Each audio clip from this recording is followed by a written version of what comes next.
The next day, that is to say the day following the article that Nip just read you, the second part in this Le Matin series appeared about Stipam. This is from Le Matin of June 21st, 1984, and it's headlined, "On the Track of the Leopard," by Fabrizio Calvi. By the way, the Leopard referred to here is the Leopard tank, a West German heavy tank. Beginning with the article.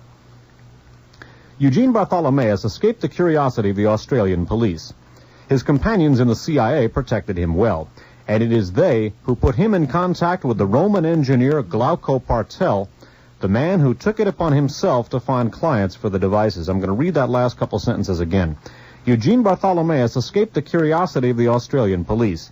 His companions in the CIA protected him well, and it is they who put him in contact with the Roman engineer Glauco Partel, the man who took it upon himself to find clients for the devices.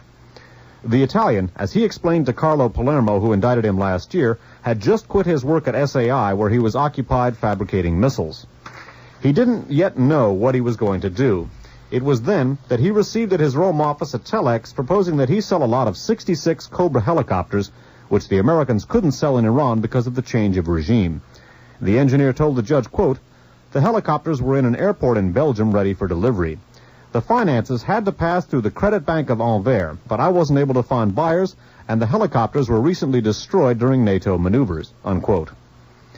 The first setback didn't break the confidence of Bartholomeus or the Americans. Partel continued. One of his accomplices, Carlo Bertoncini, an Italian industrialist from Pomaccia, told the judge how, in October of 1982, he negotiated with the Roman engineer to sell 116 tanks and 20 helicopters to the Somalian president, Siad Barre. When he received the two men in his office on 17th of October, 1982, the African chief of state specified that he had asked his services to check with Washington on the credentials of Partel. He explained that he had obtained all the necessary guarantees. Moreover, the sale went through. And Judge Palermo has in his dossier a copy of the contract signed by Glauco Partel and the Somalian Minister of Finances. And when the magistrate asked the engineer where his arms came from, he replied, "The Americans," unquote.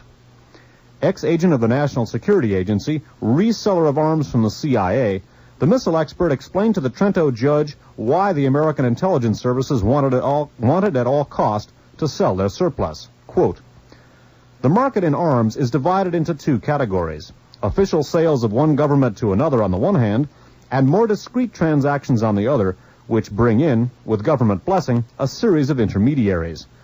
Beyond its discretion, the second system presents an advantage. It permits the circulation of bribes." I would interrupt. Recall that bribing and blackmail are one of the major devices that P2 uses to enhance its power. Continuing. For its private transactions, the American government demands three conditions: evidence of funds, approval of the State Department, and a purchase order on the part of the acquiring government. For private sales, one makes use of separate accounts directed by persons such as Eugene Bartholomeus or one named Jenny Bende, B-E-N-D-E.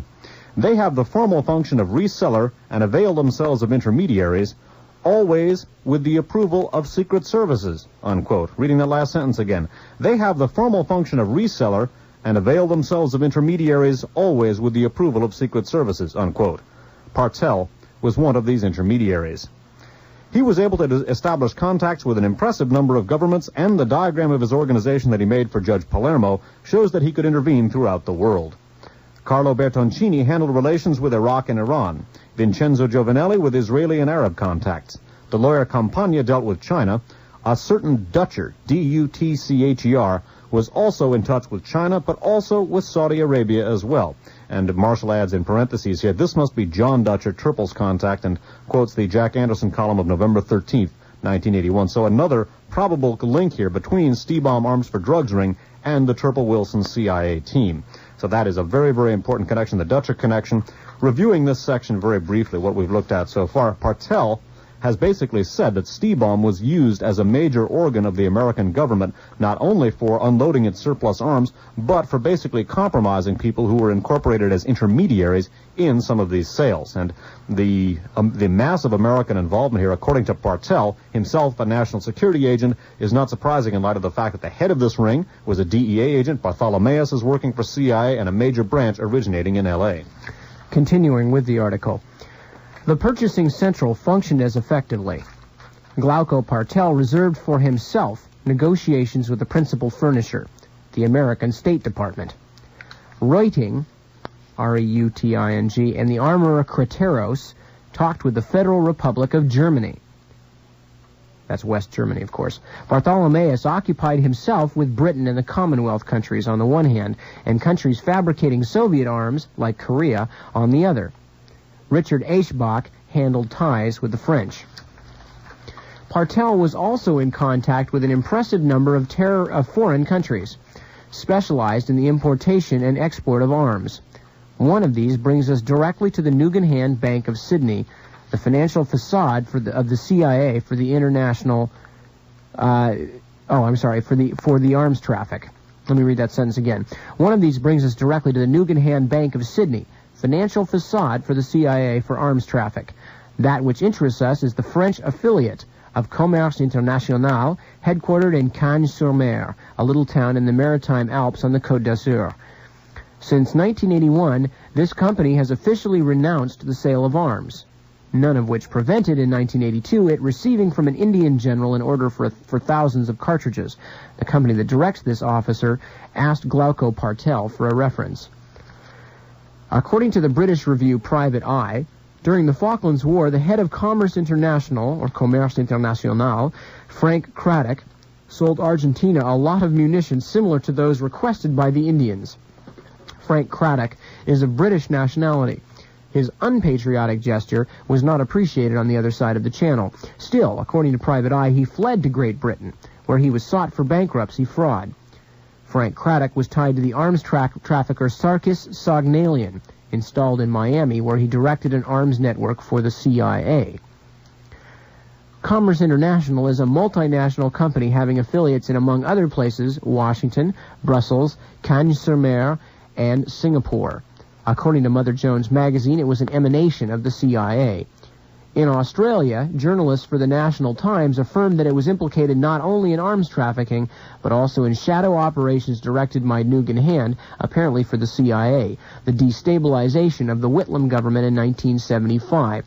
We just cut in to explain. That was the government of Prime Minister Gough Whitlam, a labor government not sympathetic to some of the things the CIA was involved in, specifically, among others, the use of the Pine Gap Station. The Gough Whitlam government was actually destabilized. Again, we're talking just like with Italy, was destabilized effectively, an ally by the United States CIA, because we did not approve of their attitude towards the CIA's operation in their own country. That was something Nugan was used for as a conduit for funds. Judge Palermo's researches weren't confined to the Western countries. In following the path of a lot of Leopard tanks, he stuck his nose into the Middle East. Among all the arms sold by Partel and his friends, Palermo also found tanks theoretically reserved to the NATO countries that were offered to Iraq and Iran. It has been years since people in Europe spoke of a traffic of this type in tanks fabricated by the FRG. Again, that's West Germany. There were rumors of a sale to Libya, but there was no proof until Palermo found evidence of even more disquieting transactions. The sale of Leopards had been negotiated by Glauco Partel. Who was the seller? Palermo asked. Quote, "It was a man named Reuting," Partel replied. "He was officially based in the Federal Republic of Germany and was occupied in import-export. He must be allied with the Federal Services," meaning with West German Federal Intelligence. "Reuting put himself in contact with us through Eugene Bartholomeus when the latter was proposing to us to sell the 66 helicopters I told you about," unquote. To whom were the tanks offered? To Renato Gamba, proprietor of a small arms factory in the valley of Trompia, in the north of Italy, not far from Trento. It wasn't so much the personality of Gamba that held the most surprises for Judge Palermo as the men with whom he was in contact and for whose account he realized these transactions. Carlo Palermo had just quit the world of CIA vendors, of the Eugene Bartholomeuses, to enter the no less troubling universe of Middle Eastern buyers allied to the Syrian services, and directed by the astonishing Henry Arsan. So basically, what we have here is an operation which appears to be primarily revolving around two organizations, one of them, the P2 and the related Banco Ambrosiano connections, the other being Western intelligence. Not only Arsan, but also Partel, Bartholomeus, are working for elements of U.S. intelligence and or law enforcement, and according to Glauco Partel, many of the operations of Stipam were undertaken at the instigation of the U.S. government. So we have a massive American intelligence connection to Stipam here, in light of the fact that part of it originates in Los Angeles. That's not all that surprising. And remember now that there are a number of links, the main one being Bekir Chelenk, between this arms for drugs ring and the shooting of Pope John Paul II. Absolutely. Also worth remembering, Renato Gamba here, remember, was the person, part of whose arms factory was financed by Brogy Izar. Part of Brogy Izar is owned by Ambrosiano. All right, we're going to take another break at this point, and we will be back in just a few moments.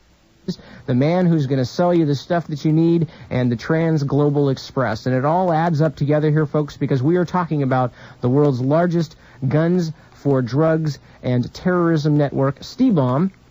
Originally, we were talking about it only in terms of the context of the Italian politics and the right-wing politics of the Italian P2, Propaganda Due Masonic Lodge, essentially a secret fascist government of Italy that was discovered and exposed in 1981. But that not only that, but as we've been talking about in the last part of the broadcast, the fact that Stipam is intimately connected to a variety of United States intelligence operations, most notably the CIA, the Nugan Bank of Australia, and the Task Force 157 operations out there. National Security Agency through Glauco Partel, the man who set up the sale of 3 atomic bombs to Syria. And, of course, the operations of Frank Turpel and Ed Wilson, erstwhile quote-unquote ex-CIA agents in Libya who worked with Muammar Gaddafi and, according to Frank Turpel, also trained Mehmet Ali Ajah, the would-be assassin of Pope John Paul II. Now, that really is the key aspect of Stipam, is the fact that one of the key 3 people in that organization, Bekir Chelenk, was reportedly the paymaster for the plot to shoot the Pope. And again, that with the massive connections between Western intelligence and the Stipam ring, with the massive connections between the P2 and Ambrosiano complex and the Stipam ring, calls seriously into question the so-called Bulgarian connection. We're basically going to blow that connection out of the water next week. Returning now to the series that Le Matin did about Stipam, we're going to take a look at some Stipam operations here which go behind the Iron Curtain. Recall that there was a reference to Bulgaria and Yugoslavia as being transit countries. There were also some Stipam dealings behind the Iron Curtain. Returning once again to Le Matin, this one from June 22nd, 1984. And again, translation, Jonathan Marshall. Research credit to Ted Rubenstein.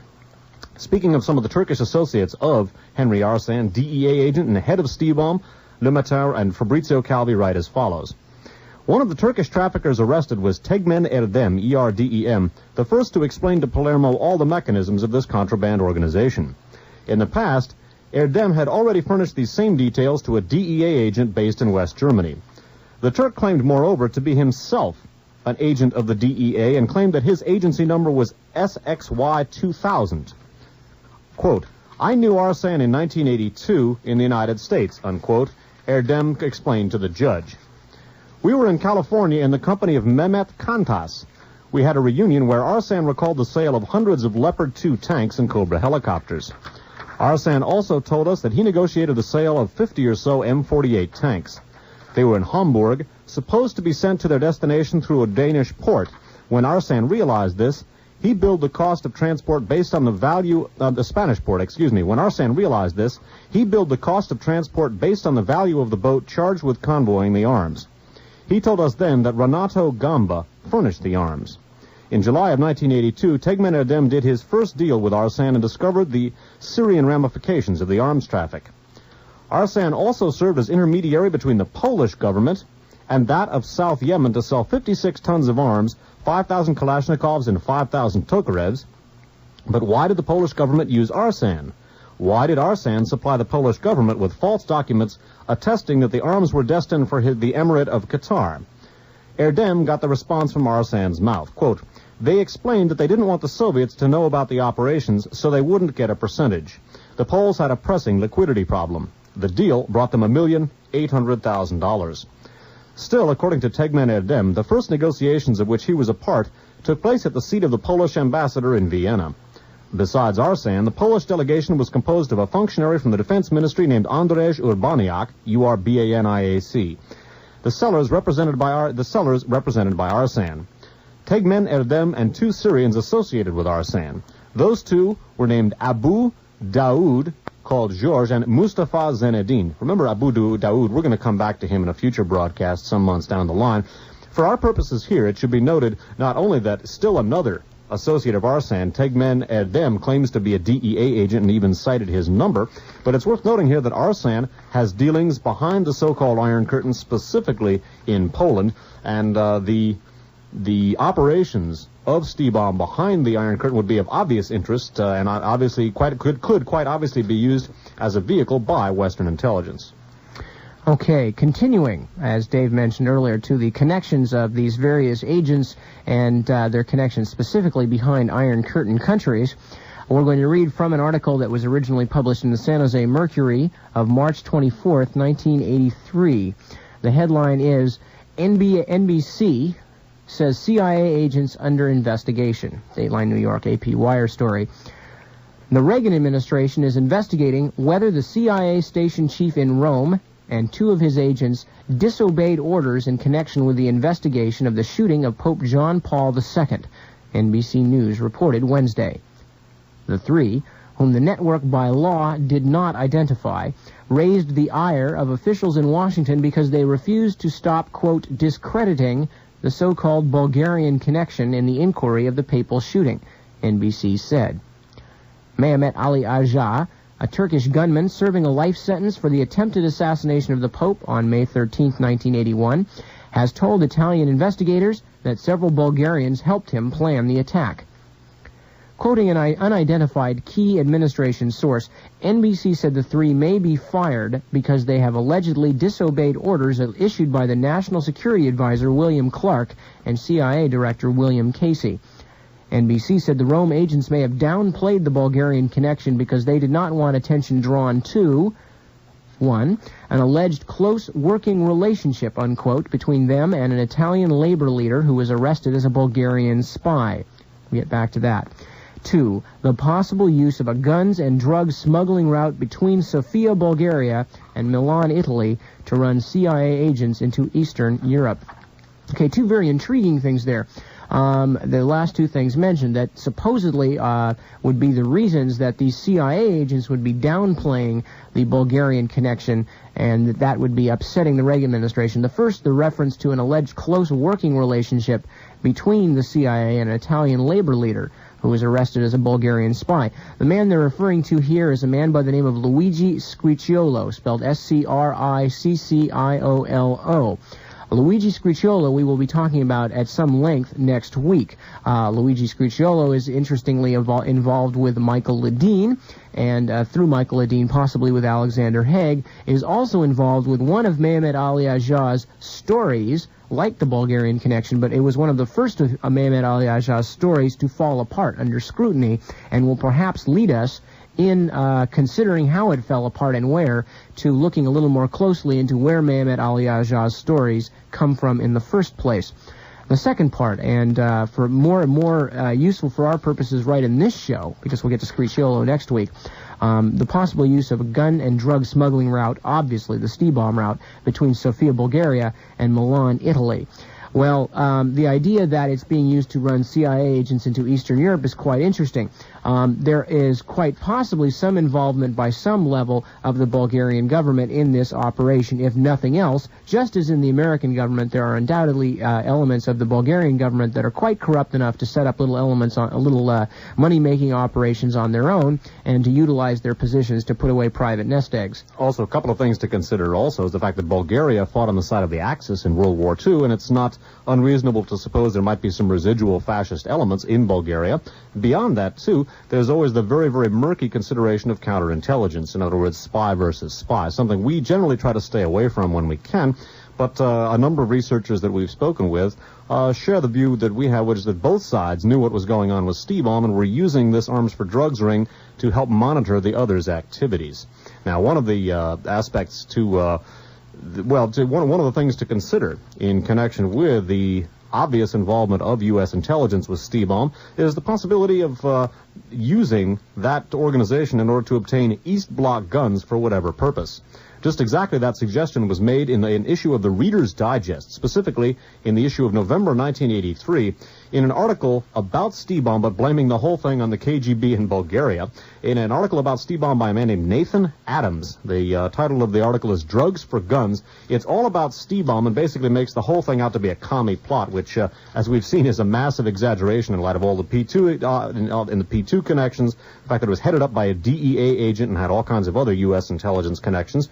Interestingly enough, in this article, Drugs for Guns, Adams admits that the CIA was involved with the Stipam ring to a certain extent. He writes, incredibly enough, Western nations, perhaps unwittingly, have actually contributed to the conspiracy.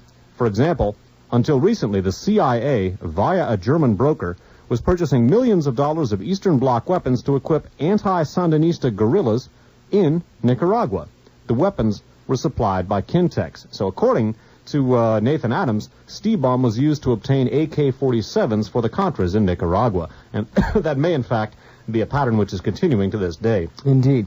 And bear in mind, too, now, again, we don't have to examine every single one of these in a whole lot of detail, but it should be looked at this way. As Dave mentioned, one of the possible reasons for these connections between the CIA and their conduit into the Stipam operation would be, as Dave mentioned, a way to get Eastern European weaponry for whatever purposes they might desire. Now, one of the things that has been going on, for instance, on the Nicaraguan border, is that the Contras have been attempting, in some cases, or it has been alleged that they have attempted to make it look as though the Sandinistas were making raids into Honduran and Costa Rican territory. There have been times when the Sandinista government has admitted, yes, we made this attack on a Contra base. There have been other times when the Sandinistas have said, no, we did not do that.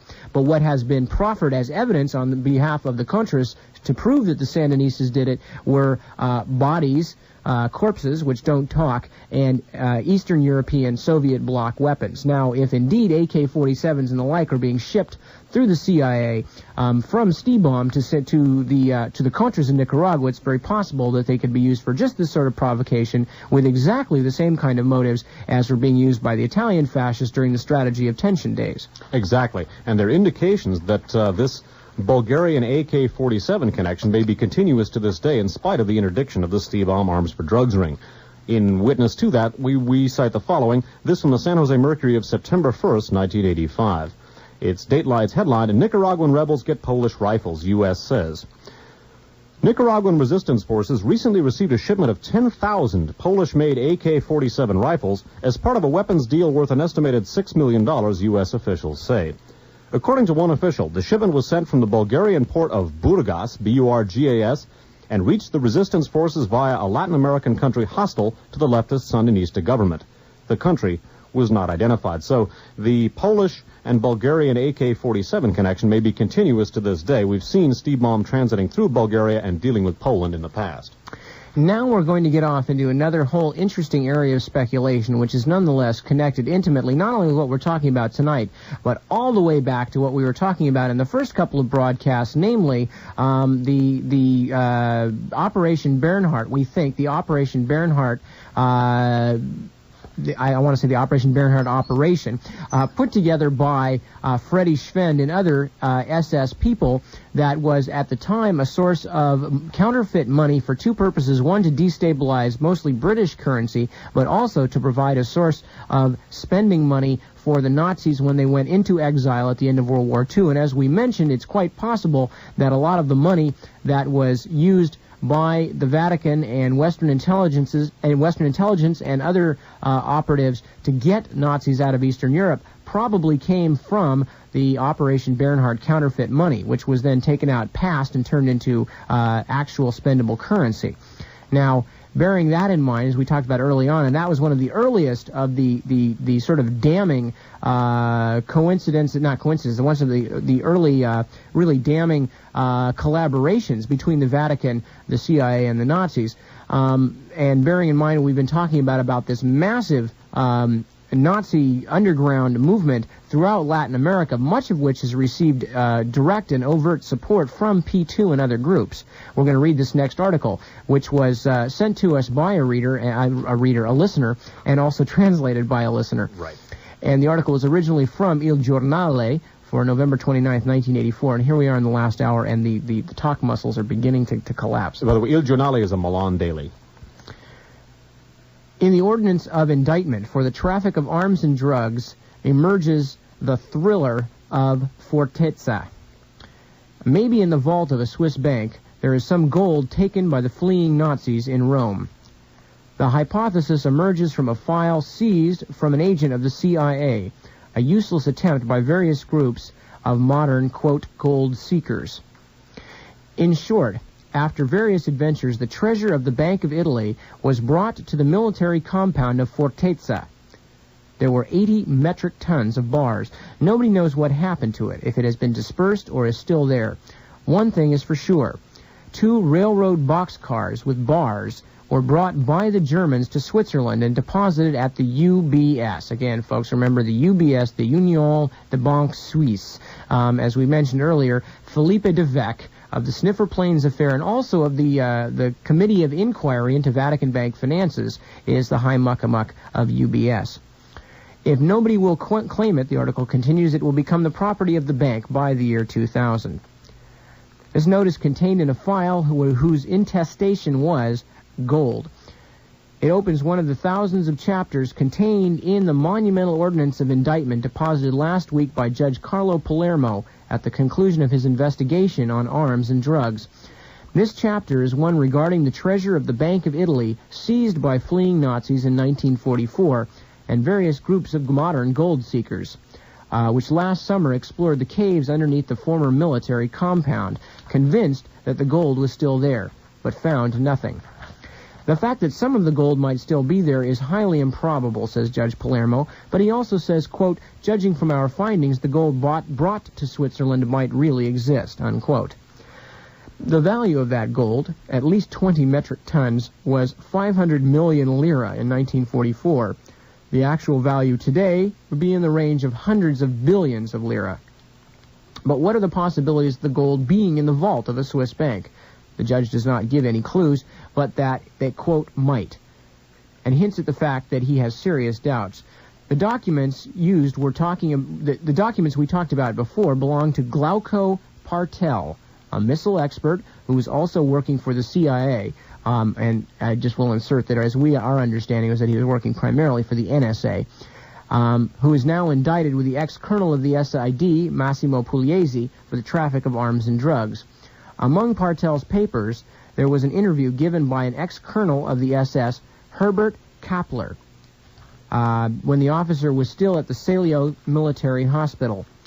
In the interview, according to Partel's papers, we read, quote, the operation, over $2 billion in gold and $1 billion in foreign currency, 1944 values, was masterminded by the finance minister Funk. He sent Dr. Bernhuber to Rome, where he contacted Ambassador Rahm, R-A-H-M. The ambassador sent him to Kappler, who was the security police commander. Kappler does not know what happened to the treasury of the Bank of Italy, unquote. Also, there appear the names of 2 former German officers, the ex-SS Major Karl Haas and ex-Lieutenant Harold Emke, E-M-B-K-E. The two, the first lives in, that was the word, the first lives in... Albrati Brianz. I can't really say. Anyway, I'll buy that. It's a section of Italy. That's all we can tell you. I'll buy that. We're reading from the listener's handwriting. The first lives in Albrati Brianz, and the second lived in Rome, where he died 2 years ago.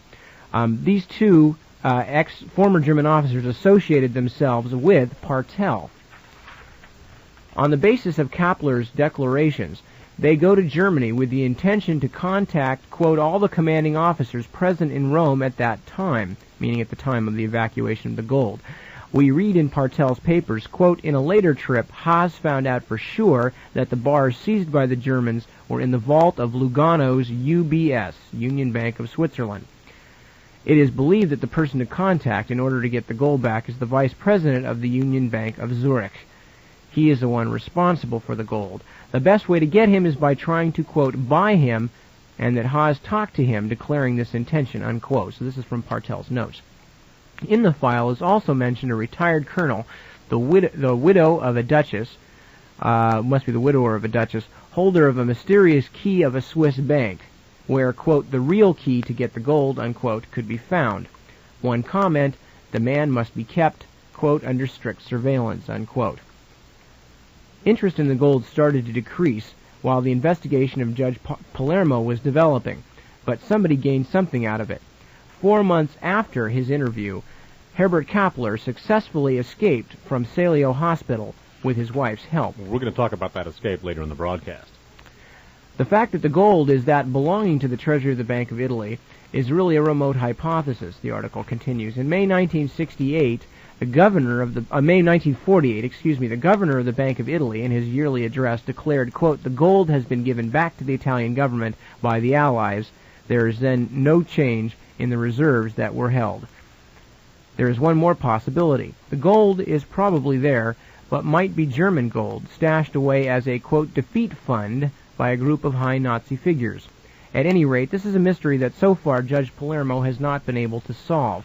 Now, what's interesting here is the fact that Glauco Partel, a Roman, modern-day Roman rocket engineer with connections to the NSA and to Stipam, obviously, with all of the money that he was involved with, and the Stipam was involved with, also obviously thought enough of this story from what he had heard about it, and apparently had connections with former German officers, that he felt it was worth pursuing and, in fact, interviewing Herbert Kappler about. Now, Herbert Kappler is a very interesting guy. Not only is he a former SS man who managed to escape with his wife's help, among others, from a military hospital, but apparently might be the one man who would know enough about this particular gold to make it worthwhile to help him to escape from the military hospital. Now, he was a key SS official in Germany, along with, among others, Walter Rauff, at a time when Allen Dulles and James Angleton were recruiting all of the Nazis they could get under the, first Operation Sunrise and then in a post-war operation. One of the interesting things now is to consider that this Nazi gold, which may very well have been derived perhaps from Operation Bernhard or from a victory fund, as they put it there, a resurgence of a fund to finance the resurgence of Nazism, that this money, this gold, was deposited in the Union Bank of Switzerland.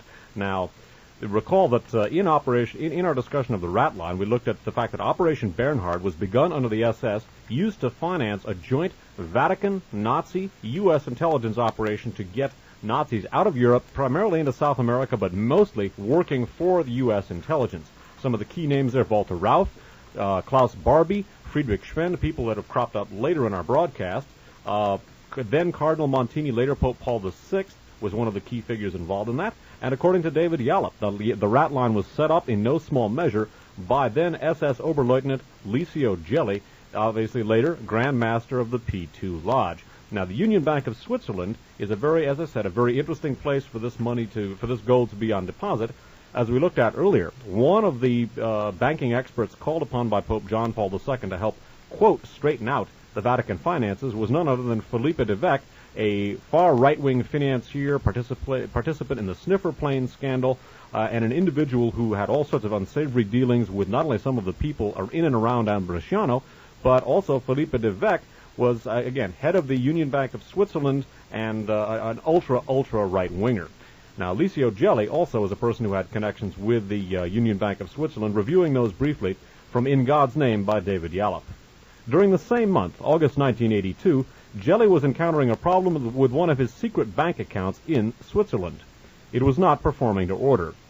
Every time that Gelli in South America attempted to transfer money, the UBS in Geneva declined to comply with the instructions. Gelli was told that he would have to appear at the bank in person. Using a fake Argentinian passport, Gelli flew to Madrid and then to Geneva on September 13, 1982. At the bank, he presented his false documentation and was told there would be a short delay. Minutes later, he was arrested. He had walked into a carefully prepared trap. The account had been frozen at the request of the Italian government, which had been informed by the Swiss of the real identity of the account holder. The account had been created for Gelli by Roberto Calvi. Into it, the Milanese banker had poured over $100 million. At the time of his arrest, Gelli was attempting to have the $55 million remaining in the account transferred to Uruguay. So, Union Bank of Switzerland and Philippe de Vec Interesting place for the gold to be, interesting person to help straighten out the Vatican financing, and remember that Operation Bernhard helps finance the rat line, helped set up by Licio Gelli, with massive involvement by the Vatican and U.S. intelligence. Glauco Partel then interviews Herbert Kappler, one of the top Nazi security officials in Italy at that time, and interestingly enough, Herbert Kappler was able to effect an escape shortly thereafter. And we're going to read about that from a section of the book Secrets of the SS by Glenn B. Infield. Copyright 1981, Stein and Day. When the prominent Chilean exile Orlando Letelier was brutally assassinated in Washington, D.C. in September 1976, few investigators of the crime gave a thought to Hitler's SS at the time. When the American expatriate Michael Vernon Townley testified that he had wired Letelier's car with explosives on orders from the chief of Chile's secret police, General Juan Manuel Contreras, the assassination became a political bombshell in the United States. President Carter demanded that Contreras be extradited to the United States to stand trial, and when Chilean President Augusto Pinochet refused, the U.S. ambassador to Chile was recalled, pushing relations with Chile nearly to the breaking point. However, the CIA, FBI, and investigative agencies of other countries, as they delved deeper into the murder of Letelier, traced the plot back to a secret organization in South America called Operation Condor. Operation Condor, they discovered, is an intelligence-gathering organization that concentrates on leftists around the world, and especially those who are exiled from any of Condor's member countries: Argentina, Brazil, Bolivia, Uruguay, and Paraguay. According to a top-secret report issued by the Senate Foreign Relations Committee, Condor has special teams assigned to travel anywhere in the world to assassinate persons on the Condor, quote, hit list. It was then learned, through further investigation, that the headquarters of Condor was in Chile, and the organization worked very closely with the DINA, the Chilean secret police headed by Contreras. The trial then led to an enclave deep in the foothills of the Chilean Andes, south of Santiago, an enclave known only as the Colony to outsiders, but officially named Colonia Dignidad, Noble Colony, by the Chilean government. Regardless of what name it is called, the secret colony is actually a Nazi stronghold that is protected by the Chilean government and which works very closely with the DINA. Informed sources within the Chilean government state that one of the responsibilities of the ex-Gestapo and ex-SS officers at Colonia Dignidad is to demonstrate Nazi torture methods for the Chilean secret police and to instruct the DINA in such brutality. These sources verified that there is a detention camp for Chilean political prisoners within the colony. Colonia Dignidad was established in Chile in 1961 by German ex-Luftwaffe officer Paul Schaefer. He began his organization shortly after World War II in Hullporf, Germany, then moved it to Seeburg, a town near Bonn. Schaefer guaranteed the defeated German citizens both the spiritual and material needs they craved during these harsh post-war years. He also promised anonymity to those Germans who joined his group. This was a powerful lure for many of the SS men on the run from Allied investigators. They quickly joined Schaefer, and when he moved the entire organization from Germany to Chile in 1961, his SS membership was pleased, since South America was known to be a safe haven for unreconstructed Nazis. The reason for the move to Chile has never been verified, but it is thought that Schaefer was guaranteed complete independence for his colony by the Chilean government. In return, Schaefer's SS men were to train the Chilean secret police. During the same period, ex-SS officers and German military personnel were being hired by Argentina, Egypt, and many other countries for the same purpose. Whether or not Skorzeny had a hand in the Colonia Dignidad affair remains a secret. His other such activities elsewhere, however, suggest that he probably did help Schaefer set up the deal with the Chilean government. According to one investigator, Charles A. Krauss, it is not even permissible to take a photograph of the front gate of the enclave. Quote, I was threatened with arrest by police who finally took from me an undeveloped roll of film with pictures of Dignidad's entrance, taken from outside its gates. The police, who wore no identification badges, would only say that they were from Parral, about 20 miles to the west, and that they were acting on orders from Santiago. He did learn that the colony has its own airstrip, its own fleet of aircraft, and a private communications system. The elaborate communication system permits Schaefer and his colleagues to keep in radio contact with a, quote, mother house in Seeburg and with a mansion in Santiago that is filled with modern electronic communications equipment. The entire 15,000-acre enclave is enclosed by a high barbed wire fence, and citizens of the area say that it is the place where, quote, nobody comes and nobody goes. The proximity of the Argentine border and the private airstrip and fleet of planes makes it easy for inhabitants of the colony to leave and return without any normal customs formalities. It makes an ideal secret hideout for Nazis on the run. Both the CIA and Simon Wiesenthal, the famed Nazi hunter, state they have evidence that such fugitives as Dr. Josef Mengele, the Third Reich's angel of death, have spent time at Colonia Dignidad. There is also evidence that Schaefer is in contact with pro-Nazi groups around the world, and that large amounts of money are sent to Colonia Dignidad each year by such groups. The saying that nobody comes and nobody goes at Colonia Dignidad applies only to the regular members of the enclave, not the leaders. When called upon, the ex-SS men of the colony are not reluctant to go any place in the world to help their former SS and Nazi comrades. One such mission in 1977 nearly brought down the government of Italy. Herbert Kappler, a former SS colonel who was serving a life sentence for ordering the execution of 335 civilians in German-occupied Rome in 1944, applied for release from prison 33 years later for humanitarian reasons. Interrupting. That, of course, is the same individual who told NSA agent Glauco Bartel about the Nazi gold in the UBS.